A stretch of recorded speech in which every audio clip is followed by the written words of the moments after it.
साथियों, जय भीम। कथित हिंदू धर्म के एक त्योहार जिसे दशहरा या विजयदशमी के नाम से जाना जाता है।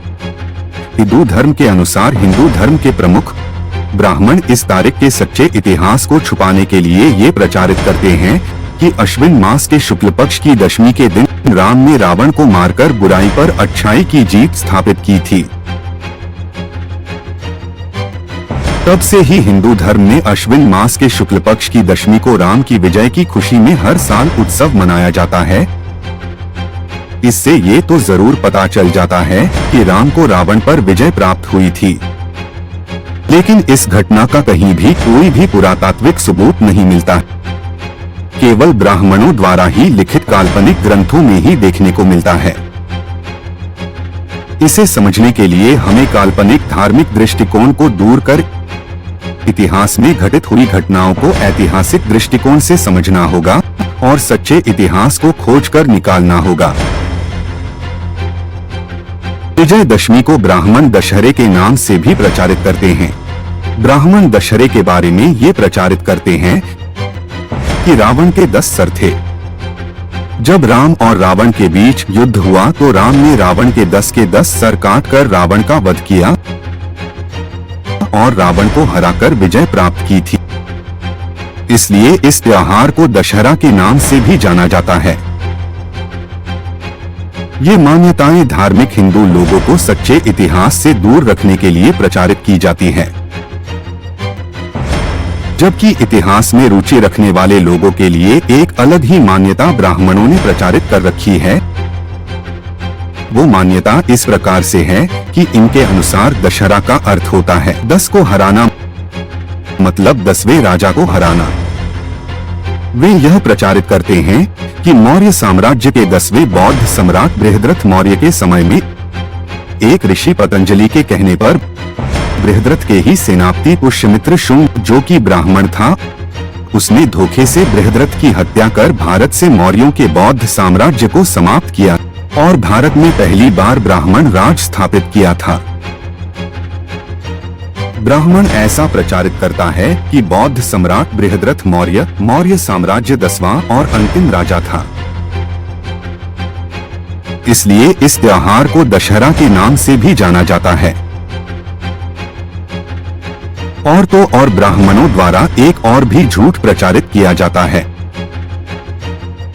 कि ब्राह्मणों ने मौर्य वंश के 10 के 10 राजाओं को हराकर भारत से मौर्य साम्राज्य को खत्म किया था। ब्राह्मणों द्वारा रचित ये इतिहास कोरी कल्पना पर ही आधारित है, क्योंकि मौर्य साम्राज्य का सामना करने की हिम्मत दुनिया के किसी भी राजा ने नहीं की थी। यहाँ तक कि सारी दुनिया को जीतने का सपना देखने वाले सिकंदर ने भी मौर्य साम्राज्य के कारण ही बिना युद्ध किए भारत से पीछे हटने को मजबूर हो गया था। तो मुट्ठी भर ब्राह्मणों की इतनी हिम्मत थी ही नहीं कि वे मौर्य साम्राज्य के सामने भी टिक पाते। इसलिए ब्राह्मणों द्वारा मौर्यों को हराने वाला प्रचार बिल्कुल झूठ और कोरी कल्पना पर ही आधारित है। क्योंकि पुष्यमित्र शुंग ब्राह्मण ही था, इसका कहीं भी कोई भी पुरातात्विक प्रमाण नहीं मिलता। पुष्यमित्र शुंग का ब्राह्मणों से भी कोई लेना देना नहीं था। पुष्यमित्र शुंग ब्राह्मण था, ये ब्राह्मणों द्वारा षड्यंत्र पूर्वक प्रचारित काल्पनिक इतिहास है। ब्राह्मणों ने ऐसा अपने अस्तित्व को इतिहास में स्थापित करने के लिए ही प्रचारित कर रखा है। ब्राह्मणों के अनुसार अगर पुष्यमित्र शुंग ने बृहद्रथ को मारकर भारत से बौद्ध साम्राज्य को खत्म किया और भारत में ब्राह्मण राज स्थापित किया था, तो उसके बाद भी इतिहास में और भी बौद्ध सम्राट देखने को क्यों मिलते हैं। जैसे 6ठी शताब्दी के सम्राट हर्षवर्धन और 11वीं शताब्दी में भारत पर शासन करने वाले पाल वंश के बौद्ध सम्राट गोपाल। जब हम इस दिन को इतिहास के नजरिए से छानबीन करके देखते हैं तो सच्चाई कुछ और ही निकलकर सामने आती है। बौद्धों के लिखित इतिहास और पुरातात्विक प्रमाण के अनुसार अश्विन मास के शुक्ल पक्ष की दशमी को महान चक्रवर्ती मौर्य सम्राट अशोक ने बौद्ध धम्म से प्रभावित होकर बौद्ध धम्म की दीक्षा ग्रहण की थी और बौद्ध धम्म का पूरी दुनिया में प्रचार प्रसार करने का काम किया था। पूरी दुनिया को भगवान बुद्ध के ज्ञान से परिचित करवाने के लिए सम्राट अशोक ने अपने पुत्र महेंद्र और पुत्री संघमित्रा को भी धम्म प्रचार के इस काम के लिए दूसरे देशों में भी भेजा था। धम्मचक्र प्रवर्तन करने वाले एक महान चक्रवर्ती सम्राट थे सम्राट अशोक। सम्राट अशोक ने अपना पूरा जीवन धम्म के प्रचार प्रसार और मानव कल्याण के लिए समर्पित कर दिया और मानव कल्याण के लिए पूरे भारत की शासन व्यवस्था का पालन भी बौद्ध धम्म के अनुसार करने लगे। सम्राट अशोक ने पूरे भारत में 84,000 बौद्ध स्तूप बनवाए, बौद्ध भिक्षुओं के लिए बौद्ध विहार बनवाए, देश विदेश के विद्यार्थियों के लिए पूरे भारत में बड़े बड़े विश्वविद्यालय खुलवाए, सड़कें बनवाएं, सड़कों के दोनों ओर छायादार पेड़ लगवाएं, पीने के पानी के लिए कुएं खुदवाएं, रोगियों के इलाज के लिए चिकित्सालय खुलवाएं। यहाँ तक कि पशु पक्षियों के लिए भी पशु चिकित्सालय खुलवाएं। इस प्रकार सम्राट अशोक ने अपना सारा जीवन जन कल्याण के लिए समर्पित कर दिया। इसीलिए ऐसे महान सम्राट को हजारों साल के बाद भी लोग भुलाए नहीं भूले थे। सम्राट अशोक के परिनिर्वाण के बाद भी दुनिया में उनकी महानता कम नहीं हुई। 6वीं शताब्दी में बौद्ध सम्राट हर्षवर्धन के शासन काल में जब एक चीनी यात्री ह्वेनसांग भारत आया तो ह्वेनसांग ने चीन से भारत आने का पूरा यात्रा वृतांत और भारत की व्यवस्था के बारे में अपनी पुस्तक सी यूकी में लिखा। जब ह्वेनसांग सम्राट हर्षवर्धन के राज्य की राजधानी थानेसर पहुंचा तो उसने देखा कि भारत में अश्विन मास के शुक्ल पक्ष की दशमी के दिन महान चक्रवर्ती सम्राट अशोक द्वारा किए गए धम्मचक्र प्रवर्तन को हर साल याद किया जाता है और इस दिन बहुत ही भव्य यात्रा निकालकर अशोका धम्म विजय दशमी का उत्सव मनाया जाता है। हजारों लोग बड़े ही हर्षोल्लास और उत्साह के साथ इस यात्रा में शामिल होते हैं।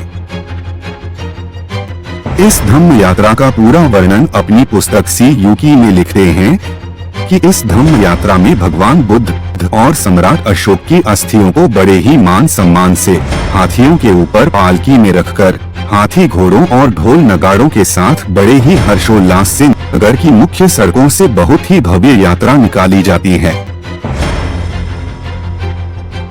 महान सम्राट अशोक ने सत्ता का सब सुख त्याग कर और अपने मन से 10 बुराइयों को खत्म कर बौद्ध धम्म की 10 पारमिताओं दान, शील, नैष्क्रम्य, प्रज्ञा, वीर्य, शांति, सत्य, अधिष्ठान, मैत्री और उपेक्षा को अपने जीवन में अपनाया था। महान सम्राट अशोक के द्वारा अपने मन से 10 बुराइयों को खत्म कर बुराई पर बौद्ध धम्म की अच्छाई की जीत स्थापित की थी। इस कारण ही इस दिन को इतिहास में दशहरा और अशोका धम्म विजय दशमी के नाम से भी जाना जाता है। ब्राह्मणों ने केवल इस महान उत्सव पर अपना कब्जा करने के लिए ही काल्पनिक झूठी धार्मिक कहानियां बनाकर और झूठी काल्पनिक ऐतिहासिक कहानियां बनाकर प्रचार कर रहे हैं। ब्राह्मणों का और राम रावण का दशहरे और विजयदशमी से दूर दूर तक भी कोई संबंध ही नहीं है। साथियों, पुख्ता प्रमाणों से यह पता चलता है कि इस दिन न तो किसी राम और रावण का आपस में कभी भी कोई भी युद्ध हुआ, न ही कभी रावण की हत्या कर बुराई पर अच्छाई की जीत हुई और न ही कभी किसी पुष्यमित्र शुंग ब्राह्मण ने सम्राट बृहद्रथ की हत्या कर भारत से मौर्यों का बौद्ध साम्राज्य खत्म हुआ। साथियों, सच में अगर इतिहास में कुछ हुआ था तो वो हुआ था बौद्ध धम्मचक्र प्रवर्तन। दुनिया के महान चक्रवर्ती सम्राट अशोक ने बुद्ध धम्म अपनाकर अपने मन से बुराइयों को खत्म कर बुराई पर अच्छाई की जीत स्थापित की थी और पूरी दुनिया में बौद्ध धम्म का प्रचार प्रसार कर बौद्ध धम्म का परचम पूरी दुनिया में फहराया था। साथियों, भारतीयों को ब्राह्मणों के इस झूठ के जाल से निकालने के लिए इस वीडियो को ज्यादा से ज्यादा लोगों तक जरूर शेयर करें। धन्यवाद। मूल निवासियों के हक अधिकारों के लिए देश में हो रहे जन आंदोलन की प्रत्येक गतिविधियों की जानकारी के लिए मूल निवासी जन आंदोलन यूट्यूब चैनल को सब्सक्राइब करें, घंटी के निशान पर क्लिक करें। वीडियो को ज्यादा से ज्यादा लोगों तक पहुंचाने के लिए वीडियो पर लाइक, शेयर और कमेंट भी जरूर करें। धन्यवाद। जय मूल निवासी, जय भीम, जय मूल निवासी, जय भारत, जय संविधान।